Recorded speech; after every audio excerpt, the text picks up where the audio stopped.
هو الذي تفرد برؤية ما وراء الأبدان ونفذ بصره إلى ملكوت الأرواح، لا يباهي بجمال الوجه إذا لم يصحبه جمال القلب، ينفذ بصره إلى عتمات صدرك ليرى ما عجزت أنت عن وصفه.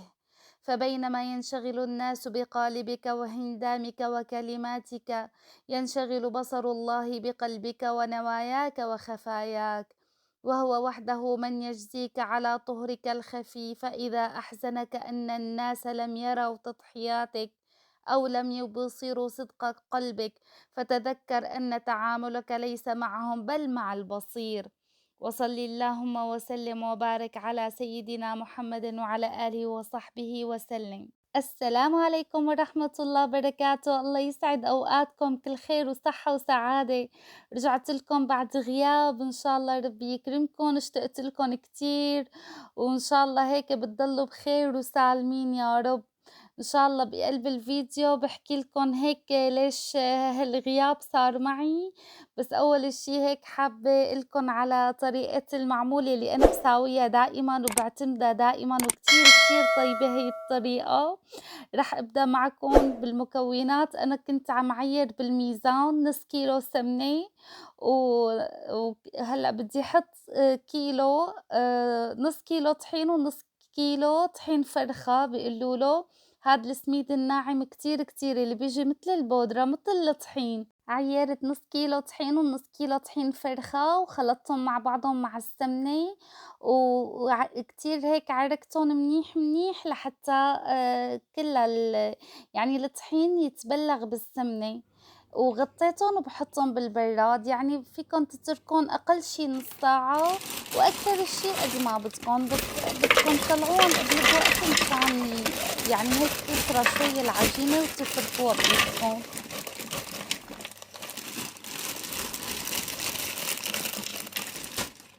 بدي كسر الجوز بالمحضرة. هلأ بكسره مو لدرجة يكون بودرة، بدكن تنتبهوا إذا عندكم محضرة تضلوا هيك إيدكن عليها، يعني تخلوا هيك ضربة ضربتين، وكل مرة تشوفوا يعني إنه ما يكون متل البودرة مشان يضل هيك فيه حبات.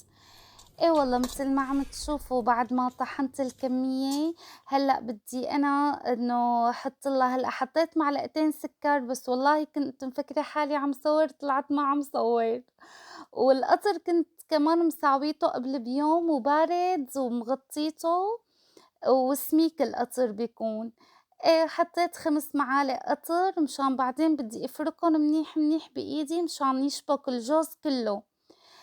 وآخر الشي بتحطّوا السمنة. بس أنا ما قُلت لكم، ما صوّرت لكم كل شي مشان كمان ما يكون طويل الفيديو. حطيت السمنة وعرقتُن وبعدين خلّيتُن على جنب. بعدين بقى بدي شكّلُن. هلأ للمرحلة التانية طلّعت العجينة من البرّاد وبدي ساوي هلأ التبليعة بيقولوا بدي إنه هلأ أحطّلها السوائل. هلأ الكاسة 200 ميلي، فيكن تعايروا إذا عندكن كاسة بتعرفوها 200 ميلي أفضل. نص كاسة سكر ونص كاسة كمان نسلة. هلأ النسلة كمان كتير بتعطيها طعمة طيبة، وعن جد يعني كتير كتير هي الطريقة طيبة والله وظريفة. بعد ما حطيت النسلة حطيت كمان مي باردة كله بنفس الكاسة وحطيتن، وهلأ بدي أحرّكن لو ما دابوا كتير، بس المهم إنه يندمجوا شوي.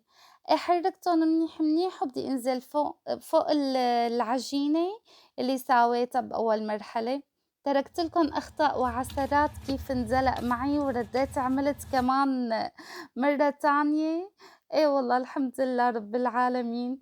فهيك والله رجعت والله ساويتن هيك. سبحان الله ورا الكواليس كتير الوحدة بتتعب والله، بتعرفوا انتو هيك بيت وولاد. وهلأ بحكي لكم كمان شو كان صاير معي. إن شاء الله هيك ربي يكرمنا بالصحة والعافية ويكرمكن، وهيك يجبر خاطرنا وخاطركن يا رب. إيه والله هلأ بعد ما هيك ساويتها، هلأ في عالم تقول إنه هي صارت مريقة أو شي، لأ هلأ هي بالبراد بعدين بتجمد. بدي أحطّها أقل شي باحطّها ساعة وبصير تطلّع شقفة شقفة متل مو شايفين. أنا هون كنت مشكلة الجوز ومطلعة كمان شقفة عجينة. هلأ هيك التشكيل يعني بدكن حسب ما بتحبوها رقيقة، سميكة. هلأ أنا باحبها رقيقة، يعني بحيث إنه هيك تكون الحشوة كتيرة بقلبها. إيه، وباحط طحين على إيدي مشان ما تلزق، وبعدين باحطها هيك على القالب. لقيت أزبط أنا مع حط الطحين على القالب بصير بيلزق. هيك أفضل وقت أنتم يعني بتساووا الرز وبتحطّوا له الطحين. والله طلعوا كتير كتير زراف. بس أنا مشكلتي إنه القوالب تبعاتي والله مو زراف، هيك قوالبي يلّي ماما هيك كانت عطيتني إياهن الله يجبر خاطرها ضاعوا، وسبحان الله هدول أخدتُن وما كتير هيك لقيتُن زراف. فرجيتكن هيك بس قدر صينية، لإنه كتير كتير كنت مشغولة وبالزور والله عم صوّر. إيه والله، منيح اللي هيك نفَذ منّي هدول التصوير، إن شاء الله يعجبوكم. هلأ هيك بس طلعوا من الفرن، طلعوا ما شاء الله كتير زراف وبيشهوا، اشتهيتكن والله. وهي الغريبة كنت مساوية غريبة بس هيك صوّرت. إذا بتحبوا عم يعجبوكن كمان هيك شغلات أكلات الحلو خبروني باعود باصور لكم كيف عملت الغريبة وكيف عملت العجوة. وهلأ العجوة والفستق بنفس الطريقة. بس إذا بتحبوا هيك فيديوهات كمان بكتّرن، والبرازق كنت مشاركتها معكم. إيه والله، فهدول هيك حلوياتنا كانوا. الحمد لله رب العالمين، الله يديم النعم علينا وعليكم يا رب وعالجميع. وهلأ حابة هيك خبّركن شو اللي صار معي. قلت باعمل هيك قهوة وباقعد بخبّركن شو اللي صاير معي ووين هالغيبة كلّا.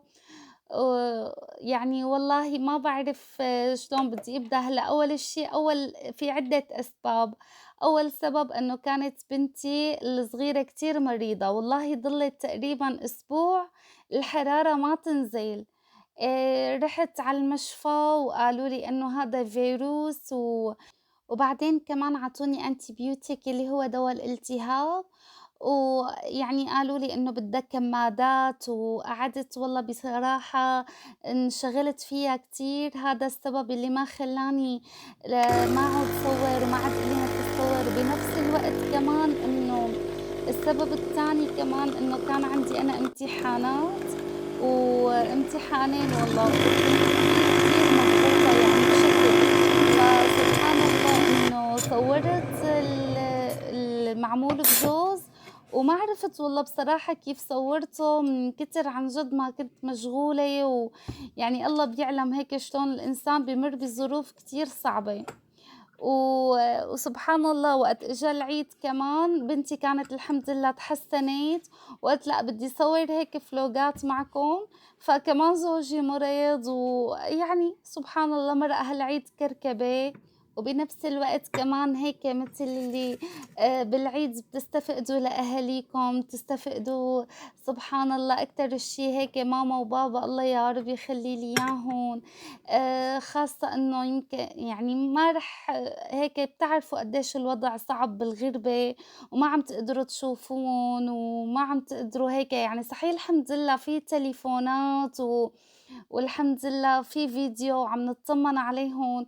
بس غير هيك بس تشوفوهم تقعدوا معهم يعني بالواقع غير سبحان الله الكاميرا. أكيد نحن عم نحكي معهم بس بضل في شي ناقصنا.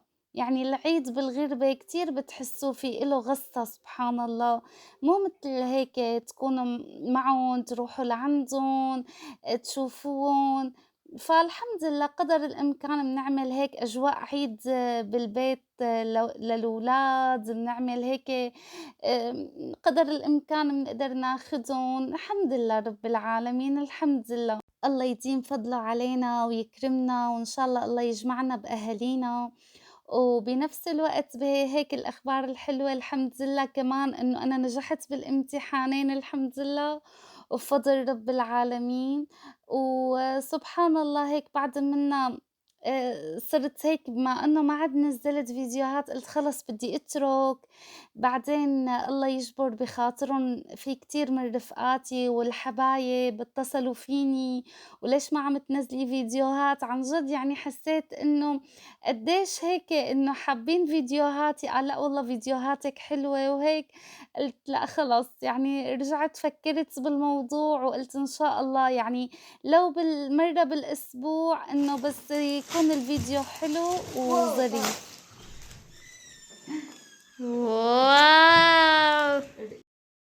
حبيت أترك لكم صوت بنتي وهيك طاير عقلها بفستانها هي نقّته، جِبت هدول هي الطلبية من الشيئين، لإنه هيك على العيد كانت حابة تقول لي بدي فستان أحمر، هيك بتقول لي هي لسه يعني حكياتها مو قوايا، فقُلت لها خلص يالّا تعي أنتِ نقّي الفستان، فنقّيت الفستان ونقّيت الشنطة ونقّيت لها أنا هيك الإكسسوار شو بدها تحط على راسها، يعني حبيت هيك فرحهم شوي، وحبيت فرجيكم كمان هيك الطلبية، وإذا حبيتوا شي كمان يعني باترك لكم بصندوق الوصف أو اكتبوا لي أنتم بالتعليقات وباحط لكم رقم الطلب بالتعليق إن شاء الله تعالى. وهذا الفستان كمان بنتي نقّته الكبيرة كمان حلو وقماشته كتير عجبتني، هلأ فستان بنتي الأحمر لا والله قماشته طلعت رقيقة، بس لبّستها هيك تحته كنزة بيضا كانت طالبتها الأنسة. جِبت لها هي الكنزة كمان، قُلت منيحة حتى إلها وبرة يعني بتدفّي، وهي الكنزة البيضا كانت الأنسة طالبتها لإنه عندهم كان متل عاملين لهم عرض كان تاني يوم العيد إيه لازم يلبسوا، إيه والله وهي النتيجة كمان النهائية لبنتي كيف هيك لبست هالقواعد الحلوين، الحمد لله رب العالمين.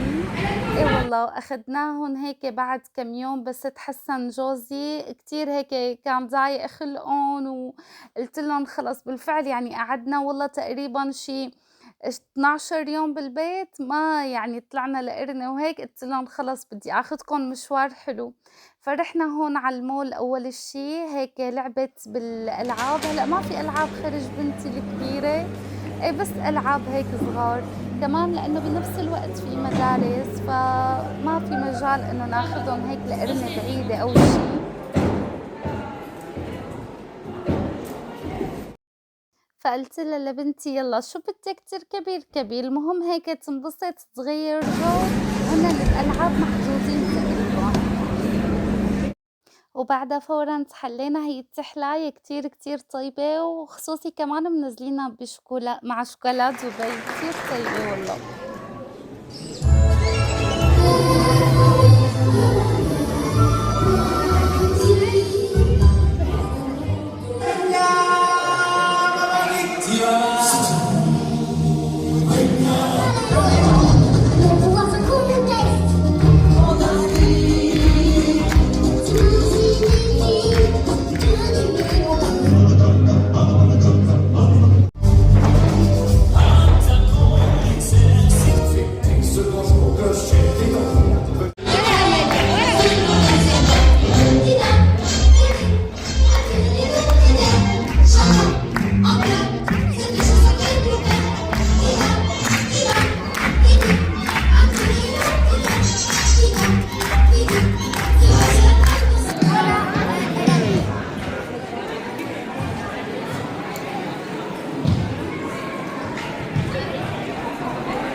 هذا الحفل كان عند بنتي شام، وكانت هيك عندها عرض فانبسطوا كتير الحمد لله، وبعد منها تاني يوم فورًا كانت عند ابني عملية لدراسه لازم يقيمون جراحة، فكانت عملية رسمية والحمد لله طلع بالسلامة بفضل رب العالمين.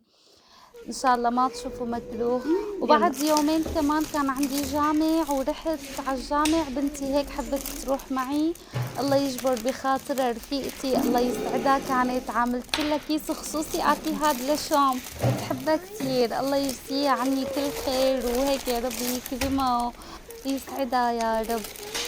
إيه والله بعد كمان هيك أنا صار فيني صوّرت لكم أكتر من مقتطفات، يعني هدول طول هالغياب كمان هيك رُحت عند رفيقتي الله يكرمها واحتفلت والله فينا، الله يجبر بخاطرها صار لي زمان ما شفتها، عن جد باحبها من قلبي، هي رفيقتي والله هيك غالية كتير على قلبي، الله يسعدها ويكرمها يا رب، معذبة حالها والله، فقُلت لها هي من أحد رفقاتي اللي كتير، كتير شجعوني وقالت لي: "لأ وما تتركي اليوتيوب." والله يكرمها على كلامها الحلو ووقفتها الحلوة معي. إيه والله وهي القهوة من تحت إيديها الله يجزيها الخير. وهي تاني يوم كان عندي كمان جمعة هيك لازم كل وحدة تجيب أكلة معها.